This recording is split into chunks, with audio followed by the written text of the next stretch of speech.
persembahan dan perpuluhan dapat ditransfer melalui BCA 857 050 5000 atas nama GBI Musi Palam Indah atau scan barcode QR kode GBI Musi Palam Indah.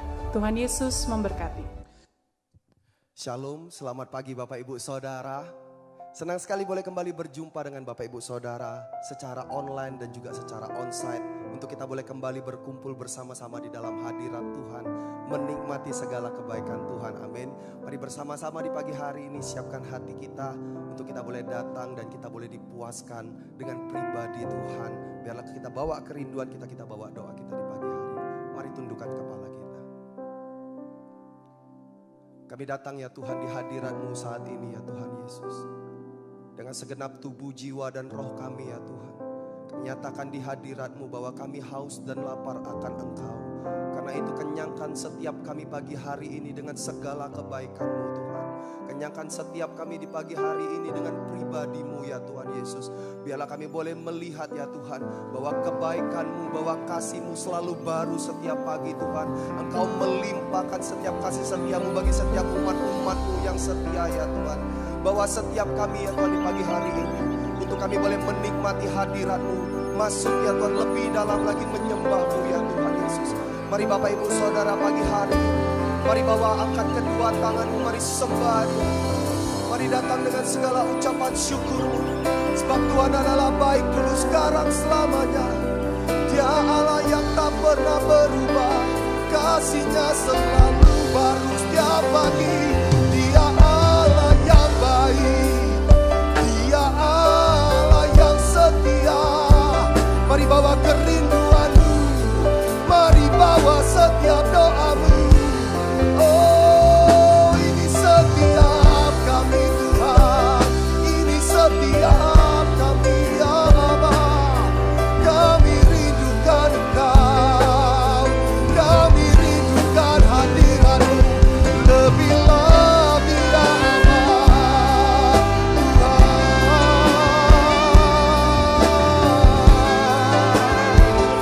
Biarlah Kau yang membukakan tingkap-tingkap langit-Mu bagi setiap kami ya Tuhan.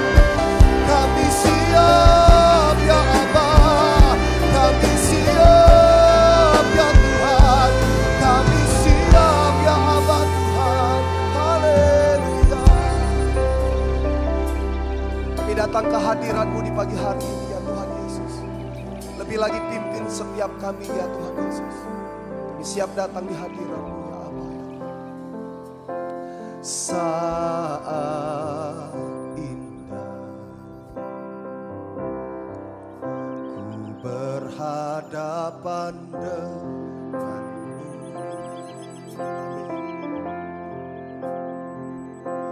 memandang wajah-Mu Yesus kekasih jiwa. Bahwa setiap kami ya Tuhan Yesus,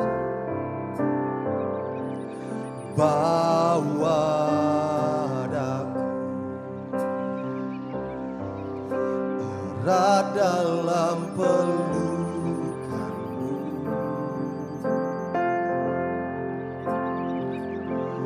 menikmati kasih dan indahnya hadirat-Mu. Mari angkat tangan-Mu, hadirat-Mu Tuhan, ku rasakan ya Tuhan kekudusan-Mu Bapa penuhiku.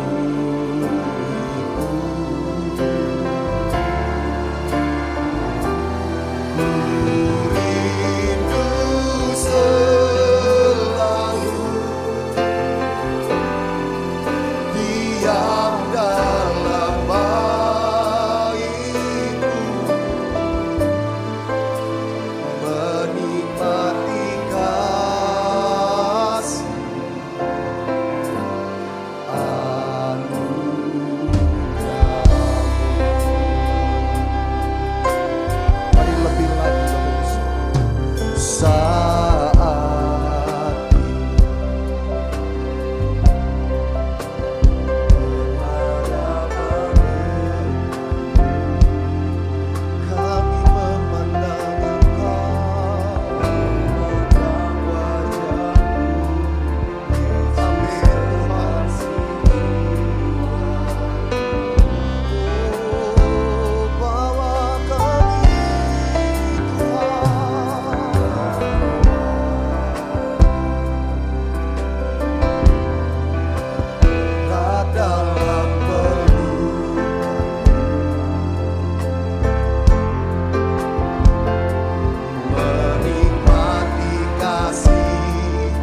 Mari lebih lagi hadirat-Mu Tuhan, hadirat-Mu Tuhan, ku rasakan kekudusan-Mu Bapa.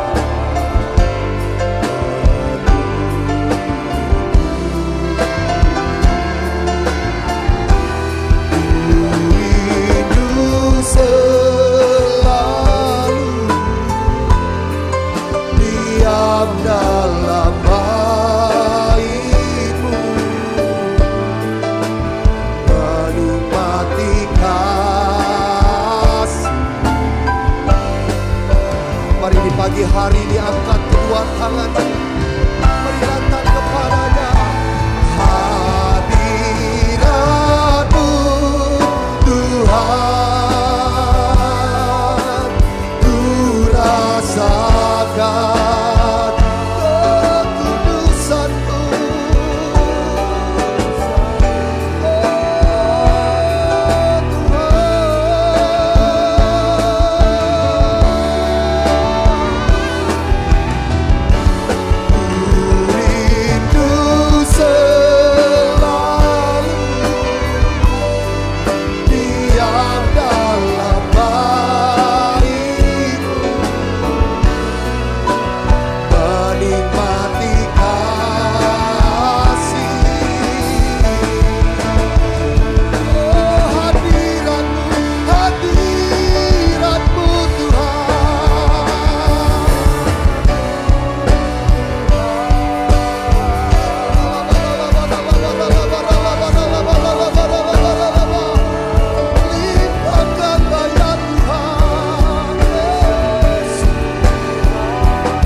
saudara, sekali lagi angkat kedua tanganmu di pagi hari ini.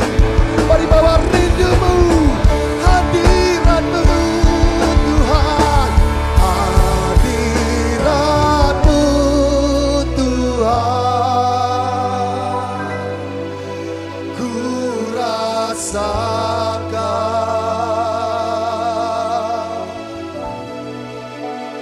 kekudusan-Mu Bapa. Penuhiku,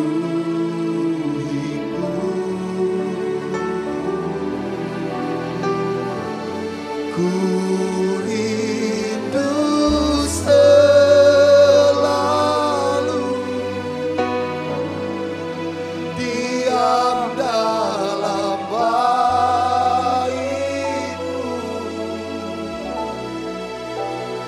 menikmati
Sinar kemuliaan-Mu Bapa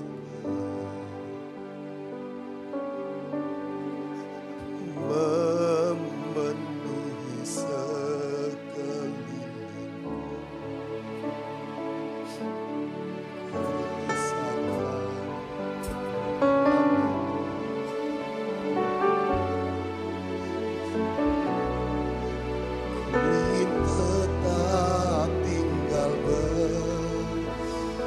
Angkat tanganmu Bapak Ibu Saudara, katakan, ku ingin tetap di sini menikmati.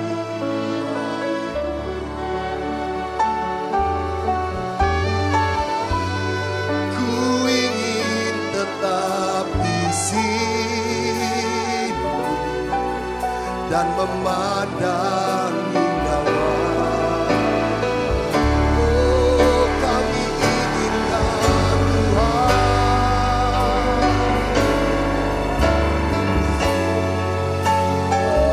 Kami butuhkan Engkau Tuhan.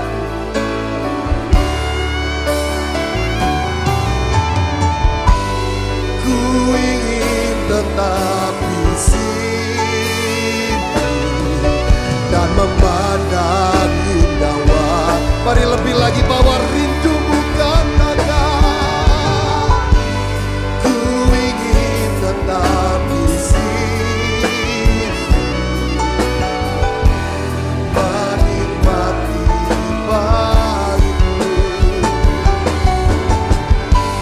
Ku ingin tetap di sini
sini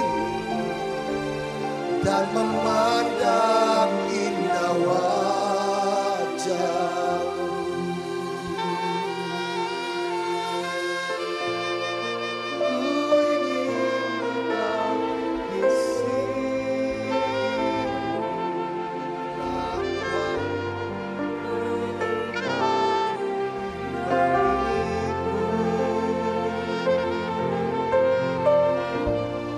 Ku ingin tetap di sini.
Mari saya undang kita semua bangkit berdiri, Bapak Ibu Saudara.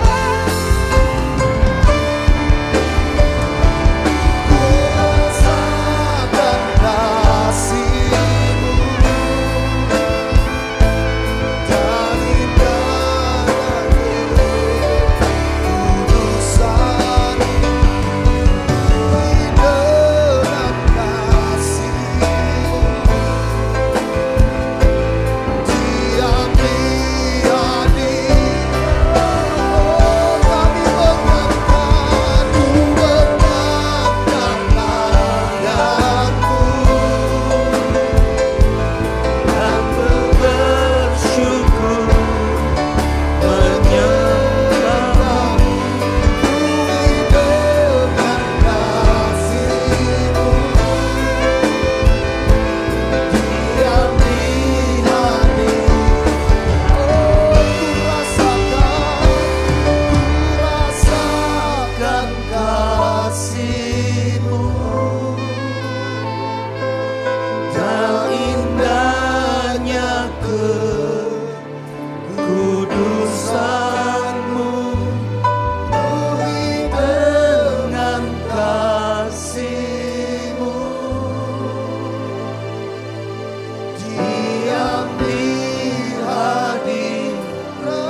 Mari sekali lagi kita angkat kedua tangan kita.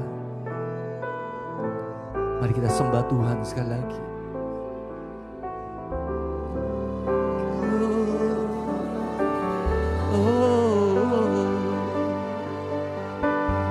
Haleluya, haleluya. Terima kasih. Haleluya,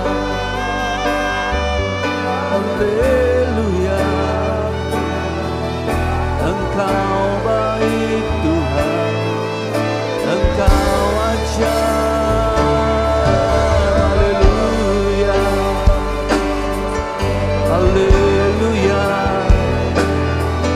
Kami datang Tuhan, kami sembah Engkau. Haleluya, haleluya. Engkau kudus, Engkau mulia. Haleluya, la la la la, ya la la la la maya shande. Haleluya, haleluya. Kami sembah, kami puji Engkau segalanya. Terima kasih. Haleluya, haleluya. Terima kasih Yesus, terima kasih. Haleluya.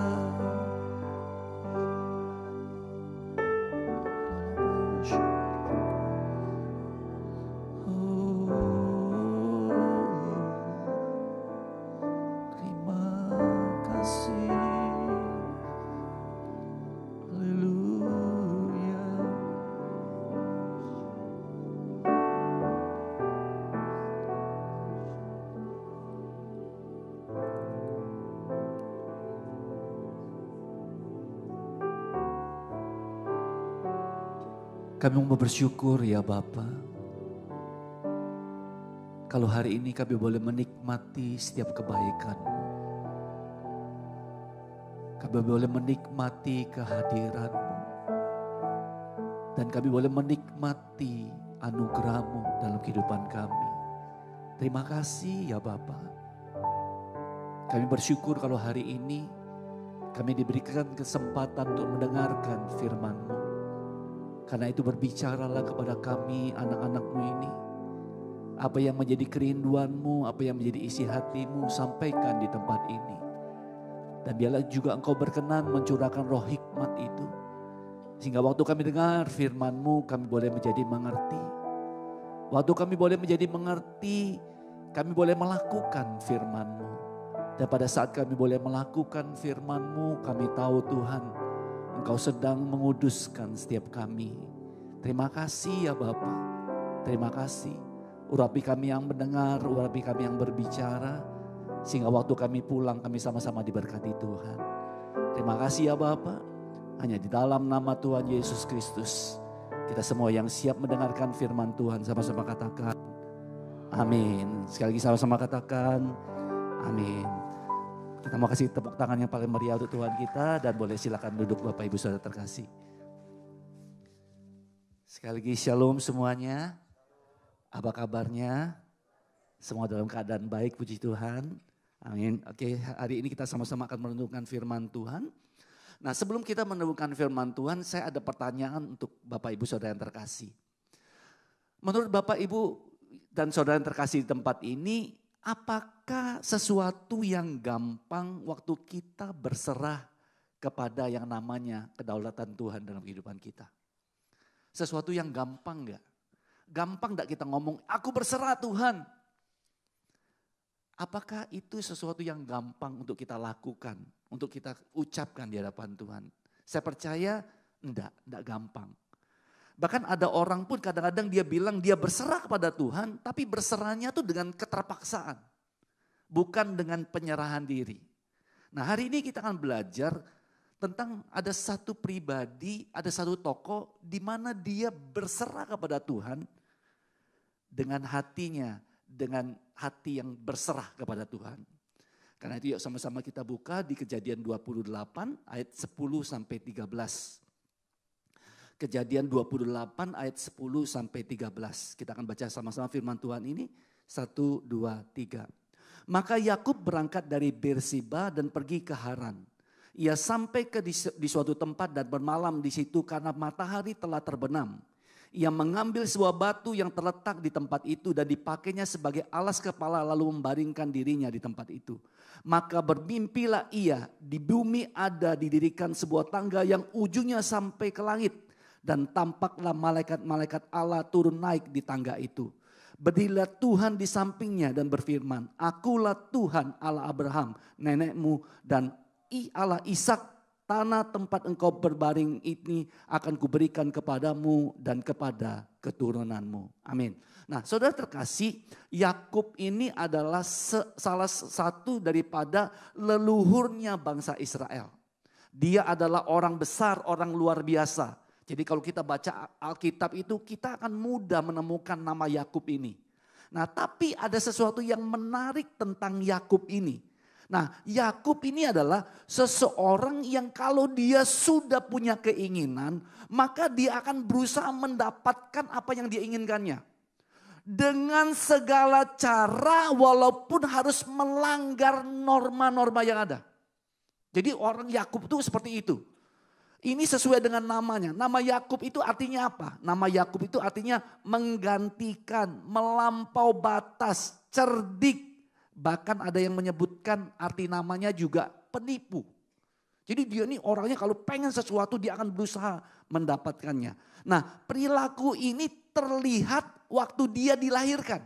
Jadi terlihat sejak dia dilahirkan. Jadi Yakub ini punya saudara kembar yang namanya Esau. Nah, Esau ini lahir duluan. Nah, waktu Esau ini lahir, apa yang terjadi? Tuminnya Esau itu dipegang sama si Yakub. Jadi seakan-akan dia mau keluar duluan. Nah, jadi dari lahirnya pun sudah kelihatan. Seakan-akan kalau dia pengen sesuatu, dia akan berusaha untuk mendapatkannya. Nah, karena Esau lahir duluan, maka dia menjadi anak sulung dan dia mendapatkan hak kesulungan. Nah, suatu saat waktu mereka sudah sama-sama besar, di suatu saat tiba-tiba tidak tahu kenapa Yakub nih menginginkan hak kesulungan. Tapi tidak bisa. Kenapa? Hak kesulungan cuma untuk anak yang sulung. Sedangkan dia bukan anak sulung. Dia lahir setelah Esau. Jadi boleh dikatakan sesuatu yang mustahil untuk dia untuk mendapatkan hak kesulungannya. Nah, tapi apa yang terjadi suatu saat dia gunakan berbagai macam cara, salah satunya adalah menipu saudaranya Esau untuk mendapatkan hak kesulungan. Dan bukan cuma itu, dia bukan cuma menipu Esau untuk mendapatkan hak kesulungan, kemudian dia juga menipu bapaknya Ishak untuk mendapatkan berkat. Jadi dengan bantuan ibunya ini dia menipu bapaknya sehingga dia mencuri hak kesulungan dan juga mencuri hak atau berkatnya Esau. Jadi Esau tuh marah benar dan mau membunuh dia. Nah, waktu Esau marah dan mau membunuh dia, apa yang terjadi? Ibunya sama bapaknya ngomong gini, sudahlah kau pergi dari rumah ini. Tinggalkan rumah ini. Pergilah ke Haran, ke tempat saudaraku. Kata mamanya dan kata bapaknya, suruhlah pergi. Nah, ternyata apa yang terjadi? Waktu Yakub menipu saudaranya dan juga menipu bapaknya, dia mendapatkan apa yang dia inginkan. Dia dapatkan hak kesulungan dan juga mendapatkan berkat. Tetapi bukan cuma itu, dia dapat ekstra bonus. Apa ekstra bonusnya? Dia mendapatkan semua persoalan, dia mendapatkan semua penyesalan, dia mendapatkan semua kesusahan dan dia mendapatkan air matanya mengalir karena kejadian menimpa semua itu. Pertanyaannya kenapa? Kok setelah mendapatkan hak kesulungan, setelah mendapatkan berkat justru dia menderita. Justru dia mendapatkan semuanya persoalan, penyesalan, kesusahan. Karena seperti ini Bapak Ibu. Yakub ini beda dengan Esau. Esau ini orang yang mencintai alam. Dia sudah terbiasa di luar rumah. Jadi kalau sampai Esau ini di luar rumah atau pergi meninggalkan rumah, tidak jadi masalah buat dia. Tapi Yakub ini beda. Dia ini orang rumahan, dia ini anak mama. Dia ini paling senang di rumah. Jadi kalau sampai dia pergi meninggalkan rumah, itu adalah persoalan terbesar dalam kehidupannya. Masalah yang terbesar dan pergumulan yang terbesar di dalam hidupnya. Bahkan waktu mamanya ngomong seperti ini, pergilah berapa hari aja. Ternyata beberapa harinya jadi 20 tahun. Dan waktu dia pergi itu, dia tidak pernah lagi melihat bapaknya, tidak pernah lagi melihat ibunya. Jadi ini adalah persoalan terbesar yang terjadi dalam kehidupan Yakub. Waktu Yakub berani melakukan sesuatu yang buruk dalam kehidupannya. Jadi dia mengalami banyak masalah. Nah, yang menariknya seperti ini. Di saat dia menghadapi pergumulan hidupnya, dia capek, dia lelah dan ketakutan. Tapi di ayat Kejadian 28 ayat 11 bunyinya seperti ini. Ia sampai di suatu tempat dan bermalam di situ. Perhatikan baik-baik kata itu ya. Ia sampai di suatu tempat dan bermalam di situ. Kata sampai di situ, bahasa Ibraninya bukan kayak kita pergi misalnya ke Lampung, sampai di Lampung. Sampai di situ bukan artinya kita sudah merencanakan sesuatu dan sampai di situ. Enggak. Kata sampai di situ artinya, arti harafiahnya adalah Yakub terpaksa berhenti di tempat itu. Jadi bukan tujuannya berhenti di situ, tapi karena terpaksa. Kenapa terpaksa? Matahari sudah mulai terbenam dan dia harus bermalam di situ. Karena itu dia terpaksa berhenti di situ, di tempat itu. Nah, dalam kondisi paling rendah dalam kehidupannya, apa yang terjadi? Tuhan menampakkan diri kepada dia melalui mimpi. Di saat paling rendah kehidupan Yakub, Tuhan menghampiri dia. Nah, waktu Tuhan menghampiri dia, ada beberapa hal yang Tuhan nyatakan kepada Yakub. Hal yang pertama yang Tuhan nyatakan, Tuhan menyatakan siapa dirinya atau Tuhanlah yang menunjukkan siapa dirinya. Nah, di ayat yang kita baca ini Bapak Ibu, itu adalah pertama kali Tuhan menunjukkan dirinya kepada Yakub. Dan yang menariknya seperti ini. Waktu Yakub mengalami kesusahan, dia tidak berdoa, tidak cari Tuhan. Ayatnya tidak ngomong seperti ini. Waktu dia mengalami kesusahan, dia mulai berdoa dan berteriak kepada Tuhan. Tidak ada kata-kata itu. Bahkan sampai titik yang kita baca ayat tadi, tidak pernah ditemukan Yakub itu berdoa. Abraham berdoa. Ada ayatnya. Sampai titik yang kita baca ini ya. Ishak juga berdoa. Tapi Yakub tidak pernah ditemukan dia berdoa. Tidak pernah ditemukan dia adalah orang yang rohani. Buktinya aja dia mau mendapatkan apa yang dia inginkan dengan menghalalkan segala cara. Jadi dia bukan orang yang rohani dan dia tidak sedang mencari Tuhan. Waktu saya kecil Bapak Ibu, saya suka baca dongeng. Dongeng yang saya suka itu adalah salah satunya adalah bawang merah, bawang putih. Mawar merah, mawar putih. Biasanya yang jahat mawar merah atau bawang merahnya, yang baik adalah bawang putih. Nah, setiap kali saya baca dongeng, ini yang saya temukan seperti ini. Cuman orang baik yang mengalami kebaikan Tuhan. Cuman orang baik di dongeng itu. Tidak pernah ada yang jahatnya ditemukan, mengalami sesuatu kebaikan Tuhan. Tidak pernah. Tapi waktu saya baca Alkitab, seringkali Tuhan mendatangkan orang yang tidak layak untuk mendapatkan kebaikan Tuhan. Ternyata kita dapat mengenal Tuhan itu bukan karena kita mencari Tuhan. Kita bisa mengenal Tuhan itu karena Tuhan menyatakan dirinya kepada kita. Selama Tuhan tidak pernah menyatakan dirinya kepada kita, kita tidak akan pernah mendapatkan sesuatu tentang Tuhan. Dan ini hal yang terjadi kepada diri Yakub. Ketika dia mengalami semua hal itu, ketika dia tidak mencari Tuhan, ketika dia mengalami segala sesuatunya, Tuhanlah yang mencari dia. Nah Bapak Ibu sekalian, Misalnya saya punya barang ini Bapak Ibu ya, punya air mineral ini. Saya pengen menyelidiki apa sih yang ada dalam air ini, maka saya observasi. Setuju Bapak Ibu ya? Saya mulai mengamati barang ini, gimana caranya saya bisa mengetahui barang ini. Saya mulai observasi. Nah ini untuk benda mati. Nah tapi waktu saya pengen mengenal Jamie, saya tidak bisa cuma observasi. Tapi saya harus bangun relasi sama Jamie. Oke? Nah, tapi kepada Tuhan tidak cukup observasi, tidak cukup membangun relasi. Tapi kita butuhkan satu lagi yang namanya penyataan diri Tuhan atau pewahyuan diri Tuhan. Kita butuh yang namanya iluminasi atau pewahyuan daripada Tuhan. Waktu Tuhan menyatakan dirinya, maka barulah kita dapat mengenal Tuhan. Coba kita lihat Yeremia 18 ayat 1 dan 2. Yeremia 18 ayat 1 dan 2. Di situ dikatakan seperti ini. Firman yang datang dari Tuhan kepada Yeremia, bunyinya, pergilah dengan segera ke rumah tukang periuk. Di sana aku akan memperdengarkan perkataan-perkataanku kepadamu. Ayat itu tidak ngomong seperti ini. Pergilah ke tukang periuk, amati dia, pelajari dia. Dapat apa tentang aku? Enggak. Tuhan tidak ngomong seperti itu. Tapi Tuhan ngomong seperti ini. Pergilah ke sana karena aku akan memperdengarkan perkataan-perkataanku kepadamu.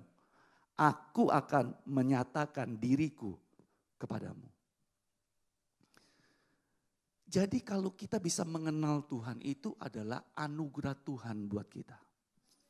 Bukan karena kebaikan kita, bukan karena kita rohani. Tapi Tuhan itu sendirilah yang berkenan menyatakan dirinya. Francis Schaeffer ngomong seperti ini. Kita tidak akan pernah mengerti Tuhan sampai Tuhan itu sendiri yang menyatakan dirinya kepada kita. C.S. Lewis ngomong seperti ini. Bagaimana orang yang punya pikiran yang terbatas dapat mengerti Tuhan yang tidak terbatas. Kecuali Tuhan yang tidak terbatas itu menyatakan dirinya kepada pikiran yang terbatas ini. Jadi intinya Tuhan adalah Tuhan yang menyatakan dirinya. Dan yang menariknya di Alkitab bunyinya ngajari kita seperti ini. Tuhan kita suka menyatakan dirinya. Tuhan kita suka membuat dirinya dikenal. Jadi yang pertama adalah Tuhan menyatakan dirinya adalah pribadi yang suka untuk dikenal atau menyatakan diri. Nah yang kedua, Tuhan yang sama menyatakan tentang kedaulatannya atas diri Yakub. Ayat 12, di situ dikatakan seperti ini. Maka bermimpilah ia, di bumi ada didirikan sebuah tangga yang ujungnya sampai di langit. Dan tampak malaikat Allah turun naik di tangga itu. Ayat 13, berdirilah Tuhan di sampingnya. Perhatikan kata tangga di ayat 12 dan perhatikan kata-kata berdirilah Tuhan di sampingnya. Nah perhatikan baik Bapak Ibu. Ini walaupun dia melihat dalam mimpi, tapi saya percaya seperti ini. Waktu dia melihat tangga dari bumi sampai ke langit ujungnya. Pasti dia akan ngomong seperti ini, wow. Ini luar biasa banget gitu nah. Jadi boleh dikatakan dia melihat sesuatu yang luar biasa. Kenapa? Sampai ke langit. Nah terus yang kedua dikatakan Yakub melihat Tuhan berdiri di sampingnya. Nah ternyata di dalam bahasa Inggris bunyinya seperti ini. The Lord stood above it. Jadi bahasa Inggris bunyinya gini, Tuhan berdiri di atasnya. Nyanya apa? Titik di mana Yakub tidur. Dalam New Living Translation bunyinya seperti ini. At the top of the stairway stood the Lord. Yang artinya gini, memang ada yang yang menafsirkan di samping Yakub. Tapi juga ada yang menafsirkan Tuhan itu ada di ujung tangga di sana. Di surga sana. Oke, terlepas apapun itu intinya seperti ini. Kehadiran Tuhan pada saat itu mau ngomong sama Yakub seperti ini. Walaupun Tuhan yang ada di sorga yang tinggi, Dia peduli dengan Yakub yang ada di bumi. Walaupun dia ada di sorga yang tinggi, matanya melihat Yakub di tempat yang paling bawah. Disitulah Tuhan mau nyatakan seperti ini. Dialah Tuhan yang berdaulat di atas Yakub.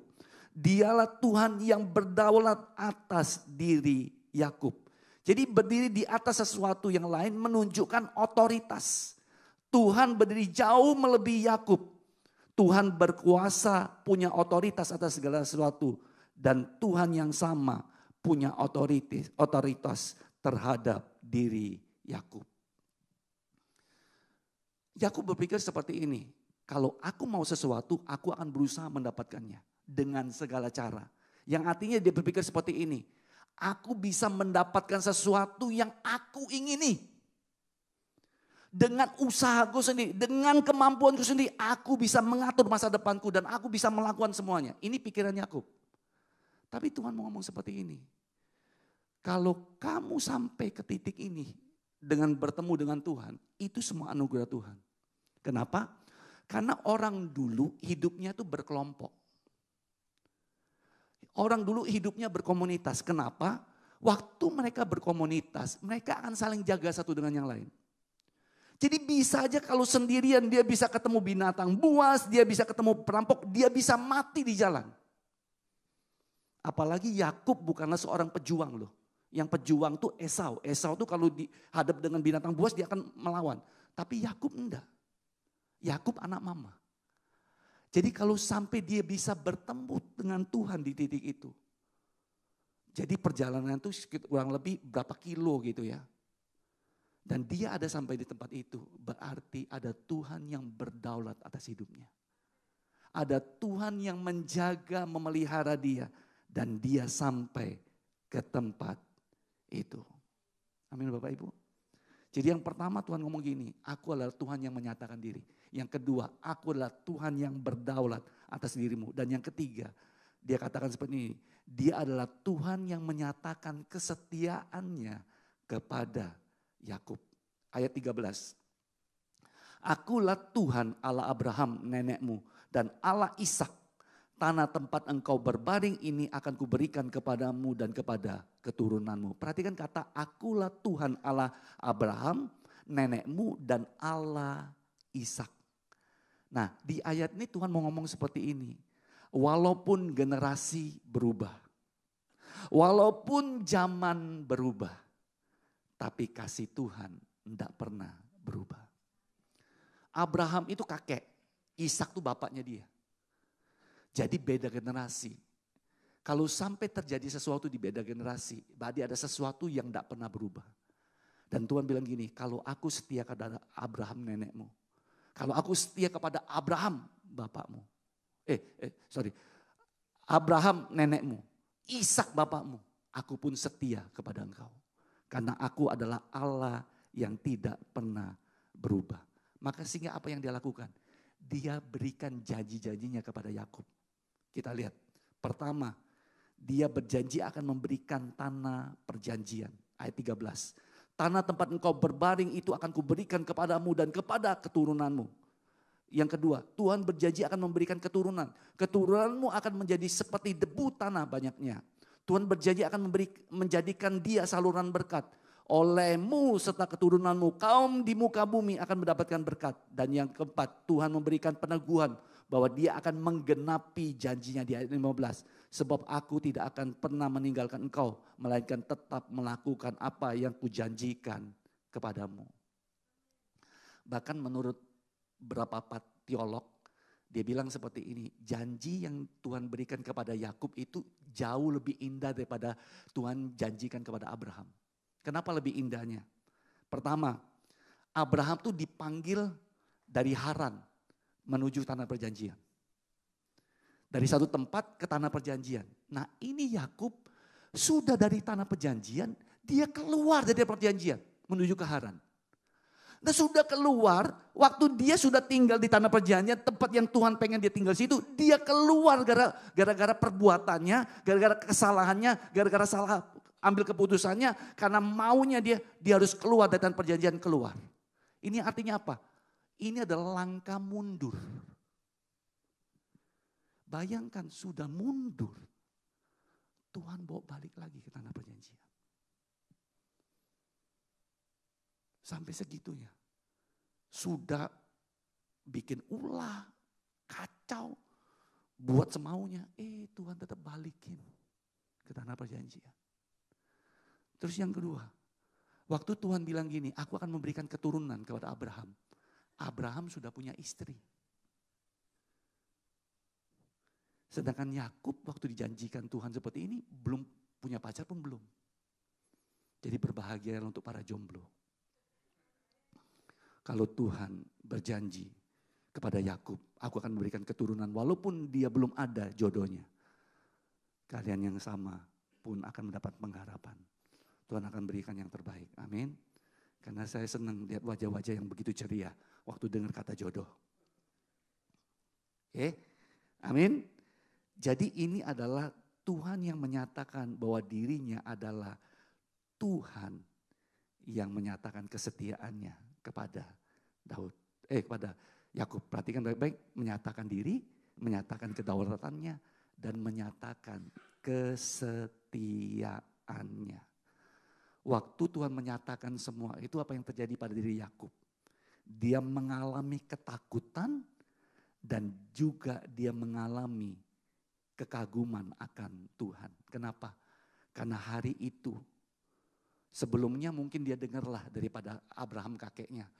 Kita punya Allah yang luar biasa, Allah yang setia, Allah yang dahsyat. Terus dia dengar lagi dari bapaknya Ishak, Tuhan kita luar biasa, Tuhan kita dahsyat.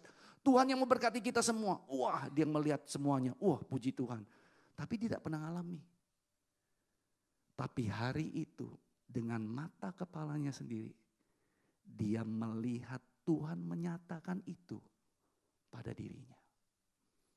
Sehingga waktu dia menyadari bahwa Tuhan peduli kepada dia bukan karena perbuatannya, tetapi karena siapa dia, apa yang terjadi.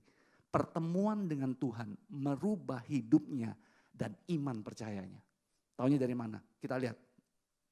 Kalau kita baca Kejadian 27 ayat 20. Waktu dia menipu bapaknya Ishak, dia bilang seperti ini. Karena Tuhan Allahmu membuat aku mencapai tujuanku. Jadi kan Ishak nih ngomong sama Esau gini. Udahlah, aku sudah mau mati. Sebentar lagi umurku tidak lama lagi. Pergilah engkau berburu, buatlah makanan yang enak untuk aku. Supaya aku bisa melepaskan berkat untuk engkau. Ini kata Abraham kepada Esau. Nah waktu Esau pergi, apa yang terjadi? Mamanya Ribka ngomong sama Yakub, udah bapakmu mau melepaskan berkat, coba datang supaya kau dapatkan berkat itu. Nah waktu si Yakub datang, Ishak bingung, kok cepet bener? Nah waktu dia ngomong cepet bener, dia bilang seperti ini, iyalah karena Tuhan Allahmu membuat aku mencapai tujuan. Dia tidak ngomong gini, sebab Allahku. Tapi dia ngomong gini, Allahmu. Yang artinya apa? Yakub ini belum sungguh-sungguh menjadikan Tuhan ini adalah Tuhannya. Makanya dia bilang Allahmu. Bukan Allahku, Allahmu. Tapi waktu dia bertemu dengan Tuhan, apa yang terjadi? Kita lihat ayat 20-22. Lalu bernasarlah Yakub, jika Allah akan menyertai dan akan melindungi aku di jalan yang kutempuh ini. Memberikan kepadaku roti untuk dimakan dan pakaian untuk dipakai. Sehingga aku selamat kembali ke rumah ayahku. Maka Tuhan akan menjadi Allahku. Tuhan menjadi Allahku. Dan batu yang kudirikan sebagai tugu ini akan menjadi rumah Allah. Dan segala sesuatu yang kau berikan kepadaku akan selalu kupersembahkan 1/10 kepadamu. Waktu dia bertemu dengan Tuhan. Waktu Tuhan menyatakan diri. Menyatakan kedaulatannya. Menyatakan kesetiaannya. 2 hal yang terjadi. Yang pertama, dia menjadikan Tuhan sebagai Tuhannya. Dan yang kedua, dia memberikan perpuluhan kepada Tuhan. Jadi dia memberi perpuluhan bukan supaya dia diberkati. Dia memberikan perpuluhan karena dia mengakui kedaulatan Tuhan dalam hidupnya. Makanya dia beri perpuluhan. Jadi kalau kita memberi perpuluhan bukan karena kita pengen diberkati Tuhan. Tapi waktu kita memberi perpuluhan itu kita menyatakan, Engkaulah Tuhan yang berdaulat atas hidupku. Engkaulah Tuhan yang menyatakan kesetiaanmu kepadaku. Jadi boleh dikatakan seperti ini. Yakub menyerahkan dirinya dalam kedaulatan Tuhan. Seorang hamba Tuhan bernama Edmund Chan. Dia kasih pengertian tentang penyerahan diri itu bagus banget. Dia bilang seperti ini. Surrender is not giving up, is giving in to God. Saya ulangi ya. Surrender is not giving up, it's giving in to God. Nah, penyerahan diri itu bukanlah menyerah dalam artian putus asa. Menyerahnya seperti ini. Ya, karena Tuhan luar biasa, Tuhan dahsyat. Aku tidak bisa apa-apa. Aku cuma manusia. Ya udahlah, kalau Tuhan dahsyat, Tuhan luar biasa, udahlah, aku menyerahlah. Menyerahnya seakan-akan putus asa. Aku tidak bisa lakuin apa-apa, aku cuma manusia. Engkau dahsyat, engkau luar biasa. Aku tidak bisa menandingi, aku tidak bisa ngelakuin apa-apa di hadapanmu. Aku berserahlah. Nah ini namanya giving up. Penyerahan diri gara-gara terpaksa berputus asa. Tapi dia bilang seperti ini. Biarlah penyerahan dirimu karena engkau berserah. Berserah itu artinya seperti ini. Bukan dengan terpaksa. Karena engkau melihat kebaikan Tuhan. Karena engkau melihat kekuasaan Tuhan. Karena engkau melihat kebesaran Tuhan. Aku mempercayakan hidupku. Aku berserah kepada engkau. Makanya kata Edmund Chan, surrender is not giving up, tapi giving in. Berserah kepada apa? Berserah kepada kasih-Nya yang besar. Berserah kepada kemuliaan-Nya yang besar. Berserah kepada kasih-Nya, kesetiaan-Nya yang besar. Amin. Sehingga waktu kita mengenal Tuhan, maka kita akan belajar untuk berserah kepada Tuhan dengan hati yang berserah. Amin. Mau belajar berserah kepada Tuhan? Ya mari kita bangkit berdiri yuk.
Suatu saat saudara yang terkasih ada seorang hamba Tuhan, ada seorang pendeta bernama Maxi Durman.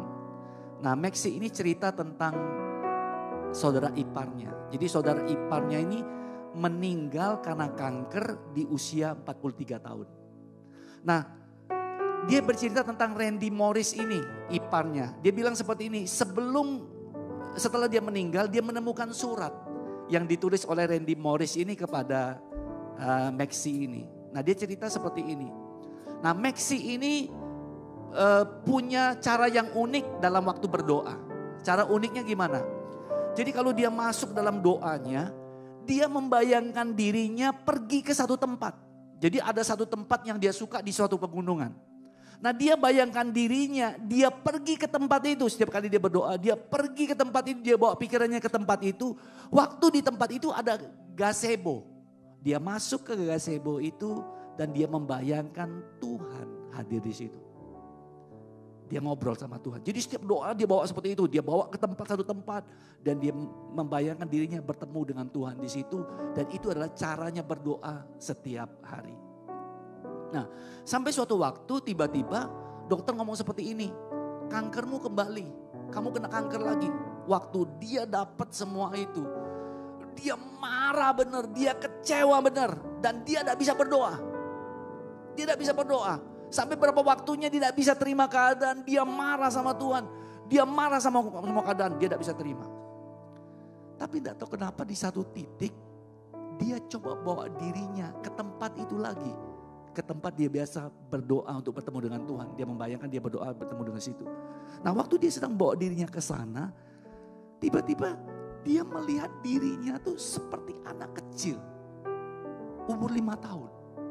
Masuk ke tempat itu. Waktu dia masuk ke tempat itu dia melihat dirinya seperti anak kecil yang umur 5 tahun. Tiba-tiba dia melihat Yesus datang.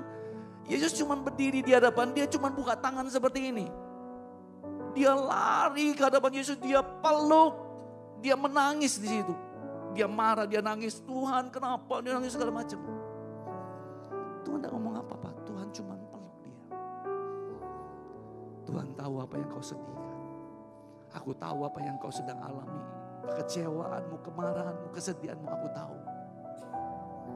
Tapi mau engkau belajar mempercayai aku. Bahwa hidupmu di tanganku.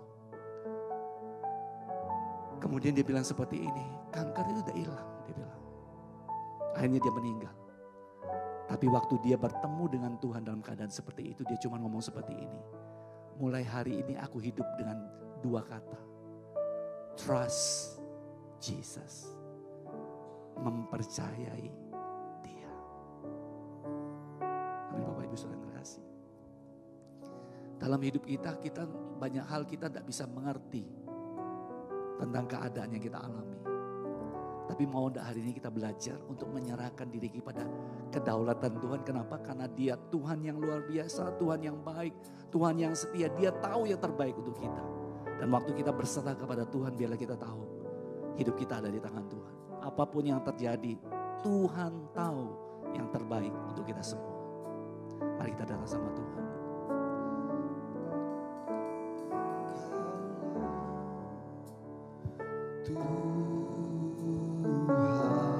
Mari kita datang sama Tuhan yuk. Engkau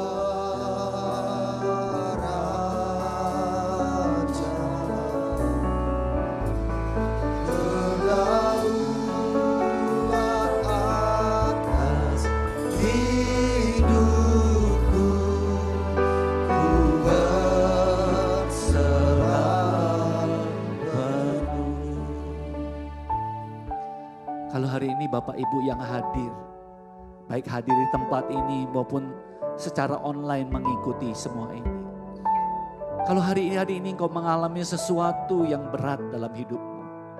Mungkin kau sedang mengalami sesuatu yang menurut engkau sangat menyedihkan hatimu. Tapi pada hari ini kalau kau bilang, Tuhan, apapun yang sedang aku alami hari-hari ini, aku cuma mau belajar percaya kepada Engkau. Karena Engkau adalah Bapakku, Engkau adalah Allah yang tidak pernah berubah. Engkau adalah Allah yang mengasihi aku dan tahu yang terbaik buat aku. Hari ini aku mau berserah penuh ya Tuhan. Aku mau bersandar penuh dalam tangan.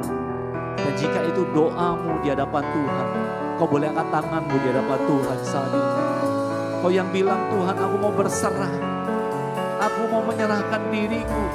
Aku mau mempercayakan dirimu kepada kedaulatanmu ya Tuhan. Aku mau Tuhan. Aku mau. Jika itu doamu, kau boleh angkat tanganmu di hadapan Tuhan. Mungkin berat. Mungkin susah. Tapi biarlah hari ini kita boleh hidup mempercayai Tuhan dalam kehidupan kita. Dia tahu yang terbaik. Dia punya rencana bagi kita semua. Dia punya rencana dalam kehidupan kita. Apapun yang terjadi dalam kehidupan kita, semuanya menuju kepada rencananya yang besar bagi kita semua. Karena itu mari, engkau yang butuh kekuatan, engkau yang butuh penghiburan, kau boleh angkat tanganmu saat ini. Izinkan Tuhan memeluk engkau. Izinkan Tuhan memulihkan engkau. Izinkan Tuhan menyatakan izinkan buka tanganmu, mulai berdoa. Yes Lord, yes Lord, yes Lord.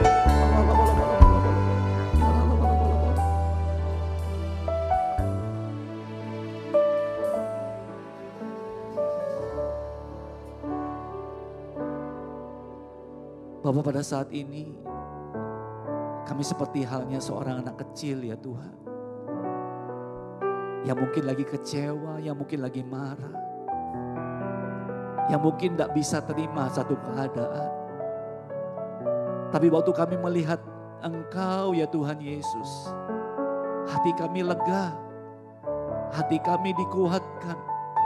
Karena kami punya seorang Bapa yang baik, kami punya Tuhan yang baik, kami punya gembala yang baik, yang mengerti keadaan kami. Mungkin saat ini kami butuh dihibur ya Tuhan, kami butuh dikuatkan. Biarlah hari ini Engkau boleh memegang tangan kami ya Tuhan. Biarlah hari ini Engkau boleh menguatkan kami, memberikan penghiburan itu, sehingga kami boleh kuat kembali ya Tuhan.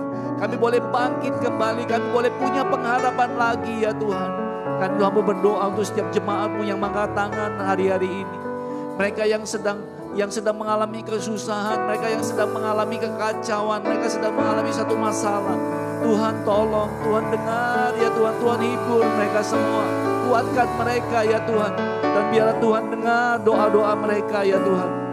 Mengalir ya Tuhan kasih-Mu, mengalir kasih-Mu kepada jemaat-Mu yang hadir ya Tuhan, maupun jemaat-Mu yang melihat secara online. Tuhan jamah ya Tuhan. Tuhan kuatkan ya Tuhan, Tuhan kuatkan ya Tuhan. Yes Lord, yes Lord.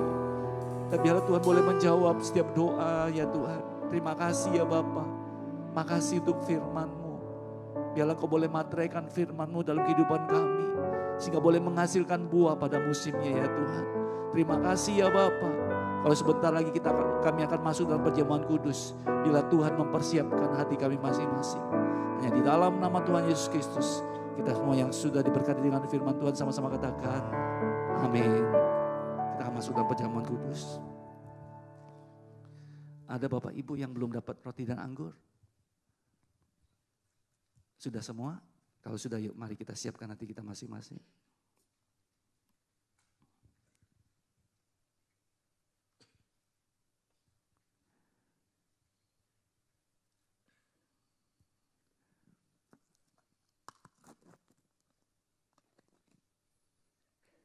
Mari kita datang pada Tuhan yuk. Biar sebelum kita masuki perjamuan kudus, biarlah kita mau mengingat setiap kebaikan Tuhan dalam kehidupan kita masing-masing. Bagaimana Tuhan telah menjawab setiap doa kita.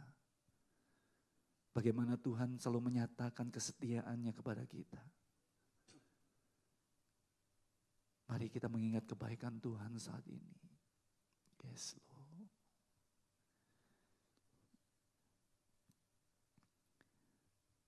Demikianlah firman Tuhan. Sebab apa yang telah kuteruskan kepadamu telah aku terima dari Tuhan. Yaitu bahwa Tuhan Yesus pada malam waktu ia diserahkan mengambil roti. Mari kita angkat roti tangan kanan kita tinggi-tinggi. Dan sesudah dia mengucap syukur atasnya, ia memecah-mecahkan dan berkata, inilah tubuhku yang diserahkan bagi kamu. Perbuatlah ini menjadi peringatan akan aku. Bapak Ibu Saudara yang terkasih, bukankah roti yang ada di tangan kanan kita adalah tanda persekutuan kita dengan tubuh Kristus? Amin. Mari kita makan di dalam nama Tuhan Yesus Kristus.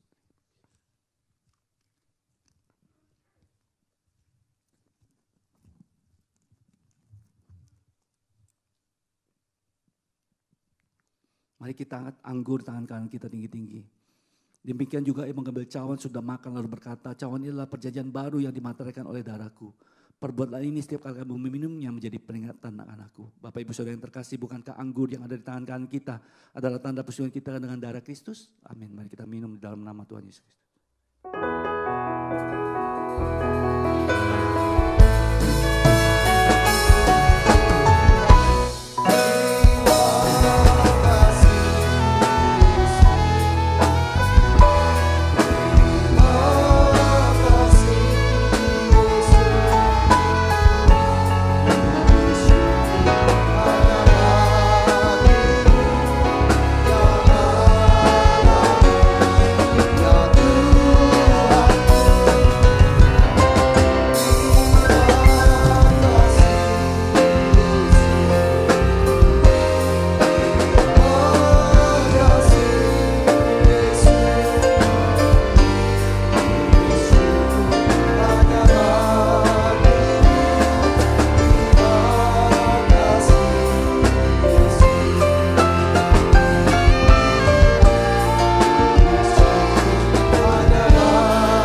Mari kita angkat kedua tangan kita tinggi-tinggi di hadapan Tuhan. Mari kita arahkan hati dan pandang kita kepada Tuhan yang memberkati kita semua. Kekasih-kekasih Kristus, dengarkanlah firman Tuhan. Tuhan memberkati engkau dan melindungi engkau. Tuhan menyertai engkau dengan wajahnya dan memberi engkau kasih karunia. Tuhan menghadapkan wajahnya kepadamu dan memberi engkau damai sejahtera. Diberkatilah keluargamu, diberkatilah pekerjaan usahamu, diberkatilah pelayananmu, diberkatilah sekolahmu. Diberkatilah apa yang kau buat dengan kedua belah tanganmu. Biarlah Tuhan buat semuanya berhasil. Diberkati dengan kesehatan, dengan kekuatan. Diberkati dengan segala hikmat, pengertian dan pewahyuan yang datang daripada Tuhan. Karena itu pulanglah dan bawalah berkat yang berlimpah dari Bapa di surga. Kasih dan anugerah terbesar di dalam anaknya Tuhan Yesus Kristus. Serta persoalan manis bersama Roh Kudus. Mulai menyertai kita semua mulai hari ini sampai selama-lamanya. Sampai Tuhan Yesus datang menjemput kita dalam permai sampai Maranatha. Kita semua yang sudah terima berkat Tuhan sama-sama katakan amin. Tuhan Yesus memberkati kita semua.